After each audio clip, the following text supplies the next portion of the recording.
So hey guys, welcome back to my channel and ಇವತ್ತಿನ ವಿಡಿಯೋದಲ್ಲಿ ಎಲ್ಲರಿಗೂ ಸ್ವಾಗತ. And today's video is very special.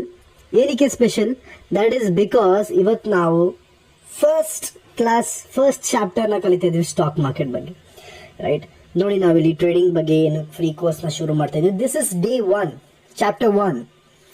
Okay, today ನಾವು simple ಅರ್ಥ ಮಾಡ್ಕೊಳ್ಳೋಣ ದಟ್ ಮಾರ್ಕೆಟಲ್ಲಿ ಯಾವ ಥರ ನೀವು ದುಡ್ಡು ಮಾಡ್ಬೋದು. And not just that, we'll understand every second ನಿಮಗೆ ಸ್ಟಾಕ್ ಮಾರ್ಕೆಟ್ನಲ್ಲಿ ಪ್ರೈಸಸ್ ಚೇಂಜ್ ಆಗ್ತಾ ಇರ್ತಾರೆ. ಇದು ಯಾವ ಕಾರಣದಿಂದ ಆಗುತ್ತೆ and how is this possible?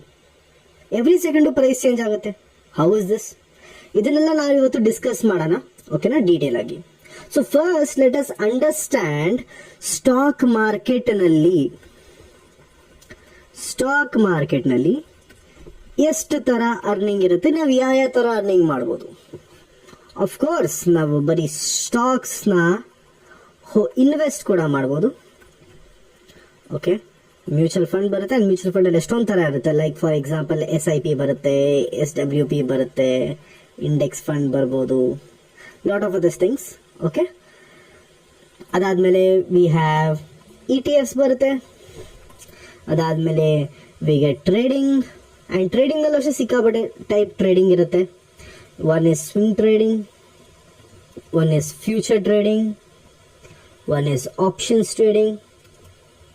ನೋಡಿ, ನಾನು ಆಪ್ಷನ್ಸ್ ಟ್ರೇಡಿಂಗ್ ನಂದು ಕೋರ್ಸ್ ಇದೆ ಅಷ್ಟೇ, ಓಕೆನಾ. ನಾನು ಸ್ವಿಂಗ್ ಟ್ರೇಡಿಂಗ್ ಹೇಳ್ಕೊಡಲ್ಲ. And future trading, option trading similar ಥರನೇ ಮಾಡ್ಬೋದು ನಾವು. ಓಕೆ, ಬಾಕಿ ನಂದು ಯಾವುದು mutual fund, ETF course, stock investing course ಅದೆಲ್ಲ ಏನಿಲ್ಲ. ವೆಲ್, ಸೊ ಟ್ರೇಡಿಂಗ್ ಅಂದರೆ ಏನು?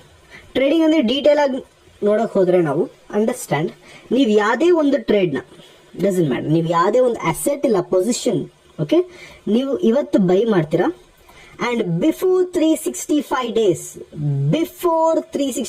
ಲೆಟ್ ಅಸ್ ಟೇಕ್ 364 ಡೇಸ್, ನೀವು ಸೆಲ್ ಮಾಡಿಬಿಟ್ರೆ ದಟ್ ಈಸ್ ಟ್ರೇಡಿಂಗ್. ನೀವು 365 ಡೇಸ್ ಒಳಗಡೆ ಯಾವುದೋ ಒಂದು ಅಸೆಟ್ನ ಬೈ ಮಾಡ್ತೀರಾ ಆ್ಯಂಡ್ ಅದನ್ನು ಸೆಲ್ ಕೂಡ ಮಾಡಿಬಿಡ್ತೀರಾ ಅಂದರೆ ದಟ್ ಈಸ್ ಟ್ರೇಡಿಂಗ್. ಇದ್ರದ್ದು ನಾವು ಸ್ವಿಂಗ್ ಟ್ರೇಡ್ ಅಂತ ಪ್ರಿಸೈಸ್ ಆಗಿ ಇದನ್ನ ನಾವು ಸ್ವಿಂಗ್ ಟ್ರೇಡ್ ಅಂತ ಹೇಳ್ತೀವಿ. Okay, this is called as A swing trade. But ನಾವು ಯಾವುದೇ ಒಂದು ಅಸೆಟ್ನ ಇವತ್ತೇ ಬೈ ಮಾಡಿ ಇವತ್ತೇ ಸೆಲ್ ಮಾಡಿಬಿಟ್ರೆ ಇನ್ ಜಸ್ಟ್ 24 hours ಅನ್ನೋದಕ್ಕಿಂತ ನೀವು ಅನ್ಕೊಳ್ಳಿ 9:15 3:30 ಒಳಗಡೆ ನಾವು ಯಾವ್ದಾನ ಒಂದು ಅಸೆಟ್ನ ಬೈ ಮಾಡಿ ಸೆಲ್ ಮಾಡಿಬಿಟ್ರೆ we call it as an intraday. Intraday ಸಿಕ್ಕಾಪಟ್ಟೆ ಫೇಮಸ್ ಅಲ್ವಾ, ಇಂಟ್ರಾಡೇ ಅಂತ. ನಾವು ಇಂಟ್ರಾಡೇದಲ್ಲಿ ನೀವು ಸ್ಟಾಕ್ಸ್ ಕೂಡ ಮಾಡ್ಬೋದು.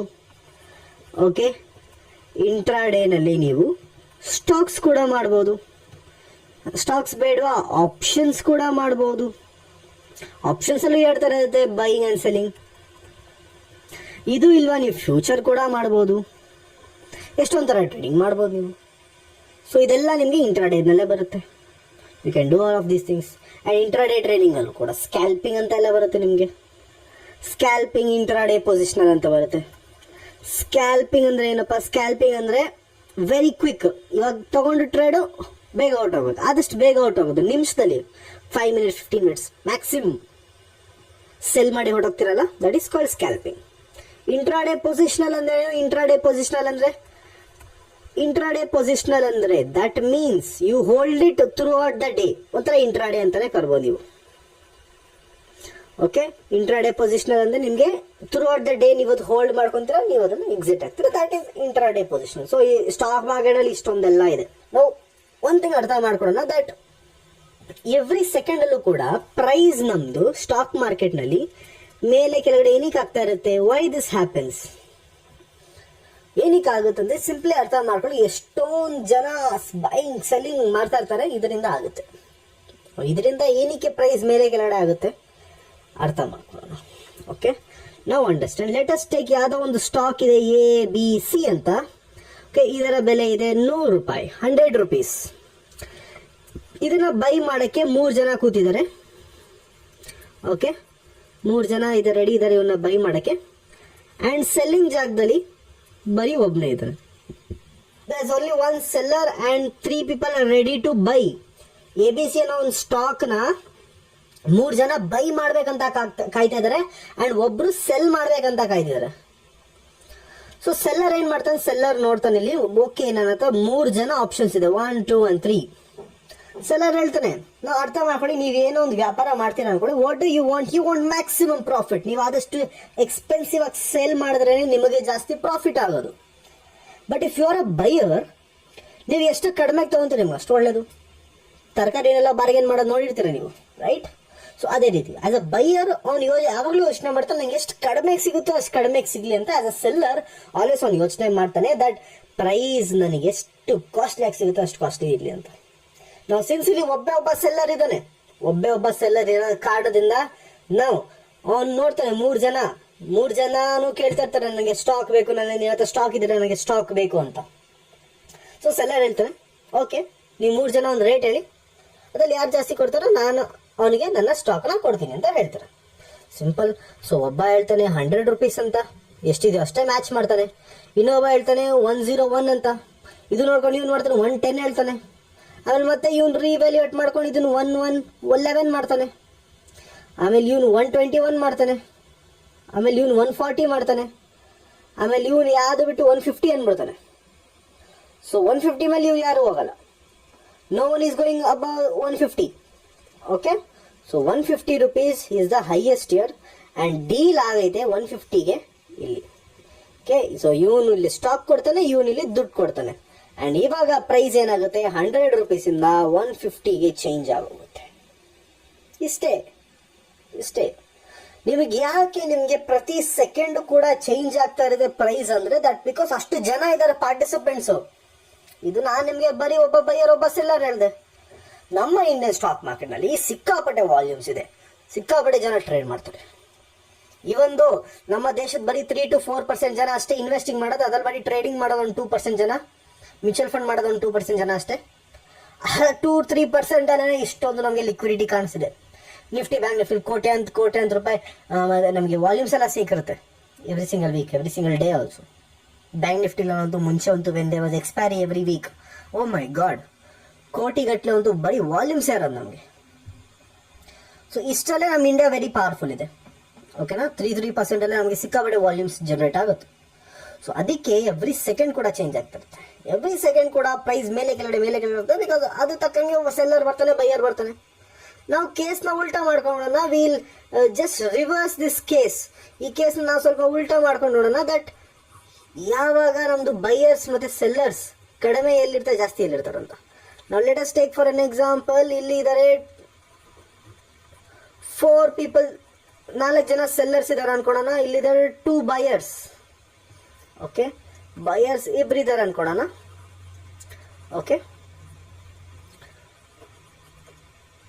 ಬೈಯರ್ಸ್ ಇಬ್ಬರಿದ್ದಾರೆ, 4 ಜನ ಸೆಲ್ಲರ್ಸ್ ಇದ್ದಾರೆ.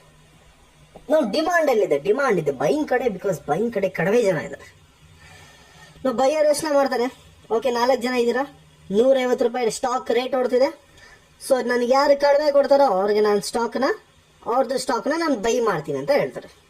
ಸೊ ಒಬ್ಬ ಹೇಳ್ತಾನೆ ನಾನು 150 ರೂಪಾಯಿನೇ ಕೊಡ್ತೀನಿ ಅಂತ, ಒಬ್ಬ ಹೇಳ್ತಾನೆ ನಾನು 130 ಕೊಡ್ತೀನಿ, ಒಬ್ಬ ಹೇಳ್ತಾನೆ 120 ಕೊಡ್ತೀನಿ, ಒಬ್ಬ ಹೇಳ್ತಾನೆ 110 ಕೊಡ್ತೀನಿ ಅಂತ ಹೇಳ್ತಾನೆ.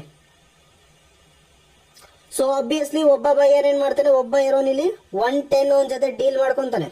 ಆಮೇಲೆ ಇನ್ನೊಬ್ಬ ಕಾಯ್ದಿದ್ದಾನೆ, ಇನ್ನೊಬ್ಬ ಏನ್ ಮಾಡ್ತಾನೆ, ಇನ್ನೊಂದು ನೆಕ್ಸ್ಟ್ ಯಾವ್ದು ಕಡಿಮೆ ಇದೆ, 120 ಇದೆ.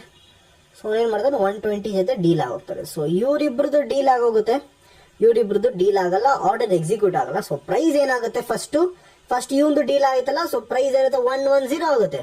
ಅದಾದ್ಮೇಲೆ ಇವನ್ ಡೀಲ್ ಆದಾಗ ಪ್ರೈಸ್ ಏನಾಗುತ್ತೆ 120 ಆಗೋಗುತ್ತೆ. That means latest transaction price ಎಷ್ಟಿರುತ್ತೆ ಅದ್ರ ತಕ್ಕಂಗೆ ನಮ್ಮ ಸ್ಟಾಕ್ ಪ್ರೈಸ್ ಕೂಡ ಇನ್ಕ್ರೀಸ್ ಆಗುತ್ತೆ. ಲೇಟೆಸ್ಟ್ ಟ್ರಾನ್ಸಾಕ್ಷನ್ ಜಸ್ಟ್ 1 ಸೆಕೆಂಡ್ ಇಂದ ಯಾರೊಬ್ಬ ಬಯರ್ಸ್ ಎಲ್ಲ ಯಾವ ರೇಟ್ ಡೀಲ್ ಮಾಡ್ದ ಆ ರೇಟ್ ನನ್ನ ಸ್ಟಾಕ್ ಪ್ರೈಸ್ ಹೊಡುತ್ತೆ ಅಷ್ಟೇ. ಎಲ್ಲ ಸ್ಟಾಕು, ಎಲ್ಲ ನಿಫ್ಟಿ, ಬ್ಯಾಂಕ್ ನಿಫ್ಟಿ ಎಲ್ಲ ಒಂದೇ ತರನೇ ಹೊಡೋದು. Every single asset runs like these only. Buyer seller ಮೇಲೆ ಡಿಪೆಂಡ್ ಆಗುತ್ತೆ ಪ್ರೈಸ್ ಎಷ್ಟು ಹೋಗುತ್ತೆ ಅಂತ. ಇದಕ್ಕೆ ಎಲ್ಲ ಎಷ್ಟೊಂದು ಜನ ಹೇಳ್ತಾರೆ ಪ್ರೈಸ್ ನ ಪಂಪ್ ಮಾಡ್ತಾರೆ, ಡಂಪ್ ಮಾಡ್ತಾರೆ ಅಂತ. This is the reason. It all depends on the buyer and seller. Okay, so ಅರ್ಥ ಮಾಡ್ಕೊಳ್ಳಿ. ಇವತ್ತೇನ್ ಕಲ್ತ್ರಿ ನೀವು ಸ್ಟಾಕ್ ಮಾರ್ಕೆಟ್ ಬಗ್ಗೆ? What did you learn? Stock market ಅಲ್ಲಿ ಎಷ್ಟೊಂದು ತರ ಅರ್ನಿಂಗ್ಸ್ ಇರ್ತದೆ.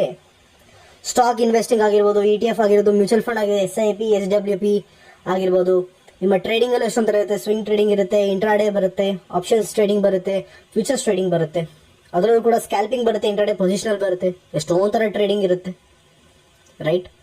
ಆ ಟ್ರೇಡಿಂಗ್ ನಲ್ಲಿ ಏನು ಇಂಪಾರ್ಟೆಂಟ್, ಪ್ರೈಸ್ ಪ್ರತಿ ಸೆಕೆಂಡ್ ಕೂಡ ಏನಕ್ಕೆ ಚೇಂಜ್ ಆಗ್ತಾ ಇರುತ್ತೆ, with what sense does price change every second, ಅದನ್ನ ನೀವು ಇವತ್ತಿನ ವಿಡಿಯೋದಲ್ಲಿ ಕಲ್ತೀವಿ. ಓಕೆ, ಕಂಗ್ರ್ಯಾಚುಲೇಷನ್ಸ್, ಒಂದು ಒಳ್ಳೆ ನಾಲೆಜ್ನ ಕಲ್ತಿದ್ದೀರಾ ಇವತ್ತು, first day. Fine, good, claps ತೊಗೊಳ್ಳಿ. ನಿಮಗೆ ನೋಟ್ಸ್ ಅಲ್ಲೆಲ್ಲ ಬರ್ಕೊಳ್ಳಿ ಇದನ್ನ, ಓಕೆನಾ. And tomorrow we will be learning candle sticks ಬಗ್ಗೆ. ಕ್ಯಾಂಡಲ್ ಸ್ಟಿಕ್ಸ್ ಬಗ್ಗೆ ಕಲಿಬೇಕಲ್ಲ, ಟ್ರೇಡಿಂಗ್ ಬಗ್ಗೆ ಕಲಿಬೇಕಲ್ಲ, ಕ್ಯಾಂಡಲ್ಸ್ ಯಾವ ರೀತಿ ವರ್ಕ್ ಆಗುತ್ತೆ ಅಂತ. What is this candlesticks, ನಾಳೆ ವಿಡಿಯೋದಲ್ಲಿ ಕಲಿಯೋಣ. Don't worry. Okay, see all in the next one guys. Bye bye.